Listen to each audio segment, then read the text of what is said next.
The long, drawn-out ethnic conflict had untold hidden impact on the minds of children and youth living in the eastern parts of Sri Lanka. With the end of the conflict, these youth faced another challenge, which is peace, and with it, opportunity and a productive future. These youth were unfortunate to have faced two disasters. Not only affected by conflict, they also faced the impacts of a tsunami.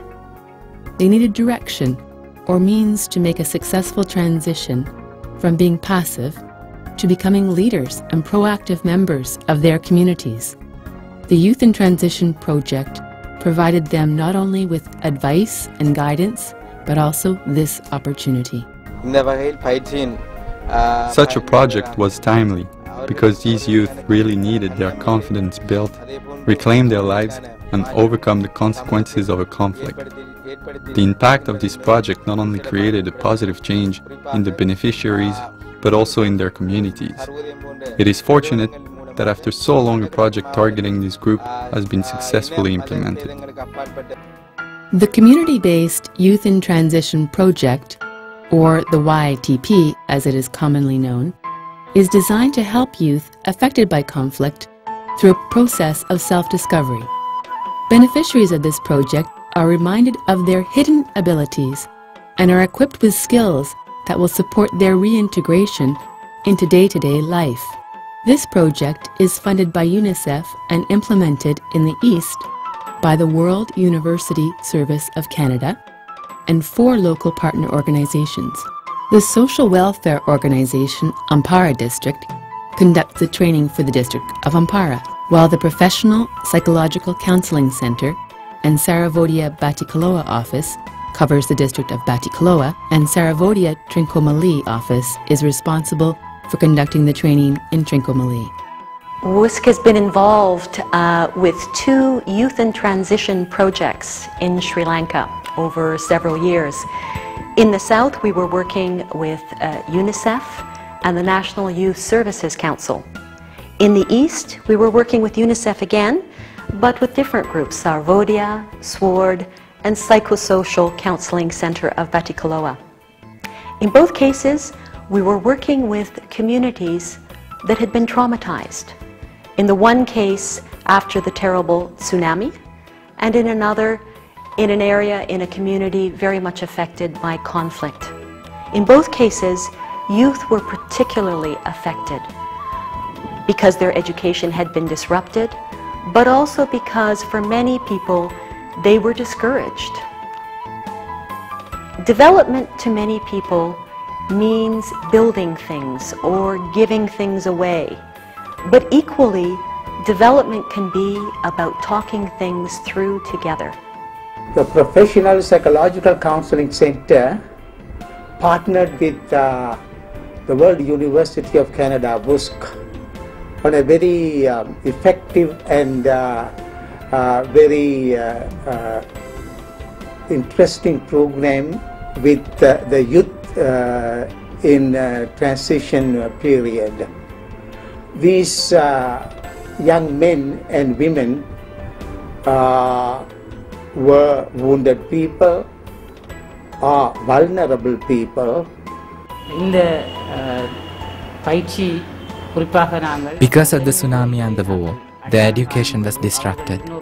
They were helpless and had no plans for their future. But through the YITP project, we were able to help them. Follow-up discussions with our trainees and their parents revealed huge changes in their attitudes. As a result of the program, 60 to 65% of them are engaged in work. Gokula Prasad, a resident of Vinayagepuram in Ampara, was a young man who had little faith in those around him as a result of the conflict. He was suspicious of the intention of others. I did not talk with anyone before. I was very shy. After going to this program, I have overcome my fear and found my confidence. I like working in groups and enjoy the company of others. I want to earn a living and support my family while helping my community. Anushya is from Vani, and her family was displaced several times due to the conflict. She and her family have relocated to Kilavedi in Trincomalee. Being a single mother, she had to be enterprising. While even being confined in a camp, she ran a small convenience shop. During the leadership sessions and goal-setting sessions, I was able to discover who I am. I realized hidden abilities I did not know I had. After going to this project, my daughter has changed a lot. Her shyness and fears has vanished. She works according to a plan, with a lot of confidence. She is able to interact with the customers and the others in the community. Our daughter's change is a comfort and strength to our family. Prabhaharan was determined to make a change through the opportunities that the project offered. Not wanting to be deterred by his experiences, he has returned to agriculture and home gardening. He aims to sell his produce and support his family. The people that used to say my son was a bad person before say that he has changed and is now a better person. Fatima resides in Trincomalee. Her father was disabled as a result of the conflict, and the burden of household responsibility has fallen on her and her brother's shoulders. To be honest, my dream has been to become a tailor.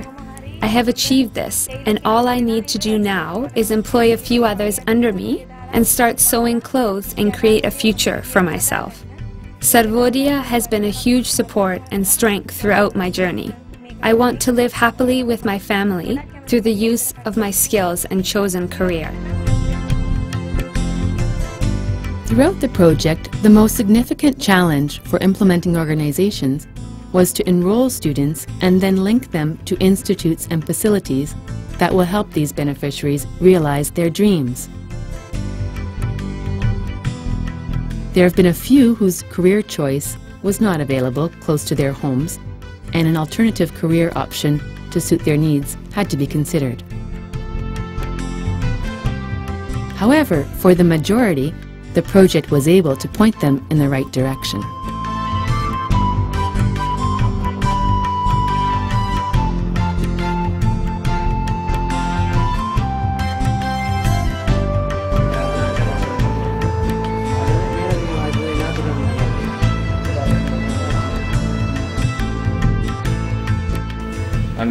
I really did not have any ideas about my future.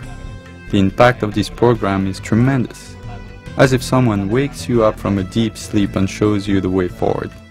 The program has given me new meaning to my life. In this area, there are others like me, and I hope that they too have access to such opportunities and discover themselves through this program. Satyaraj's birthplace is Jaffna.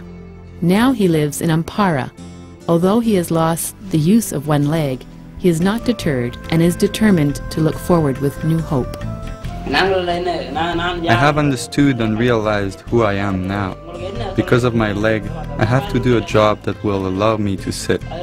This is why I chose to undergo a mobile phone repair course. I was afraid that I would be a huge liability to my family, but with these new skills, I realize I can be an asset.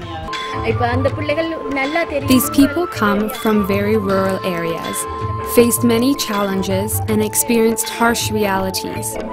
Because of this, we have tried to do our best to provide as many facilities as possible. Why? These are youth. Not only is guidance and training necessary, but they also need physical exercise and experience what it means to play. For example, cricket and volleyball.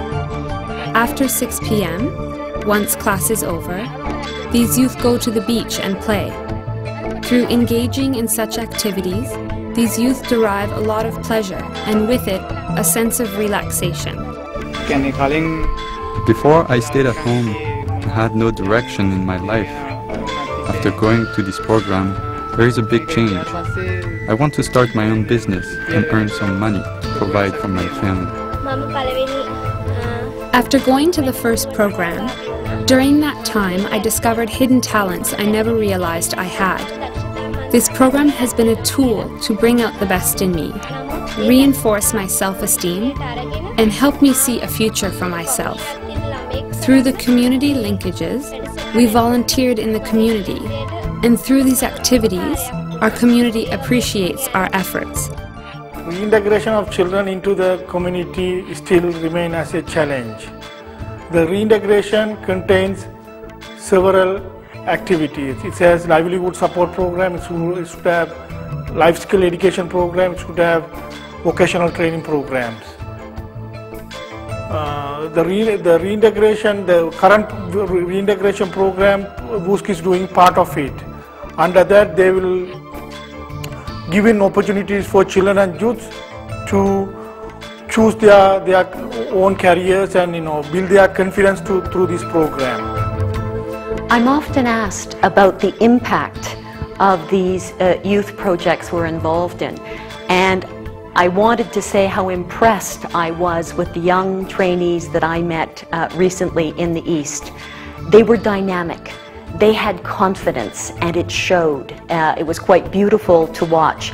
And this is true whether it was in urban settings or in rural settings, whether male or whether female. I had no doubt about their futures. I was quite confident that whether they were talking to me about their vocational training they were undertaking, whether it was about some of the small businesses they were involved in, sometimes more successful than others, or whether it was some of the community work that they were doing with local organizations, their future was a very hopeful one, and I was absolutely confident that they would do well. Having experienced a life surrounded by violence and hopelessness, these young men and women had different realities. With the help of this program, beneficiaries identified opportunities, discovered their interests, and were able to choose productive livelihood options.